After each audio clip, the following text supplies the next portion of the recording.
federaalka Soomaaliya xukuumadaha iyo baarlamaanka dawladaha xubnaha ka dawladda federaalka Soomaaliya bulshada rayidka siyaasiyiinta dhammaan mas'uuliyiinta sharafta badan ay ka soo qayb gashay munaasabadan mudanayaal iyo marweyn waxaan leeyahay assalaamu calaykum waraxmatullaahi wabarakaatuh. salaan kadib madaxweyne mudanayaal iyo marweyn waxaan ka mahadcelinaynaa madaxda sharafta leh ee Soomaaliyeed isugu timid madashan sida ay noogu sharfeen inaan dhigno gogoshan oo aan ku martigelino gurigoodii iyo deegaankoodii aad iyo aad baan uga mahadcelinaynaa.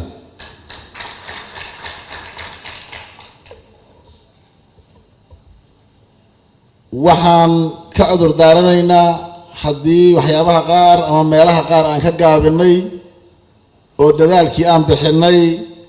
ay gaabis meelaha qaar ka soo galay waa runtii annagoo mahadcelintii taas ku sii raacinayna haddana waa ka cudur daaranaynaa wixii meelaha qaar ka jira.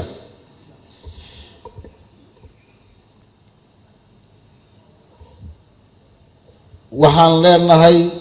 sida aad ugu dulqaadateen ugu samarteen ayaka talinta iyo maslaxada ummadda Soomaaliyeed.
qabyaalada noogu wacane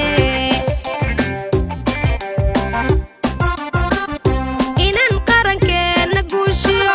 qiimaha noloshaba ilowno inan qarankeena guushiyo qiimaha noloshaba ilowno qabiil aanu doodno oo qabyaalada noogu wacane adoon qarda jeex umarin qof dhiigiisana u daadin adoon qarda jeex umarin qof dhiigiisana u daadin allaca adigoo ku raadin haddaad qarannimo rabtana qalbiga reer hebel ka saare qalbiga reer hebel ka saare adoon qarda jeex umarin qof dhiigiisana u daadin adoon qarda jeex umarin qof dhiigiisana u daadin allaca adigoo ku raadin haddaad qarannimo rabtana qalbiga reer hebel ka saare qalbiga reer hebel ka saaga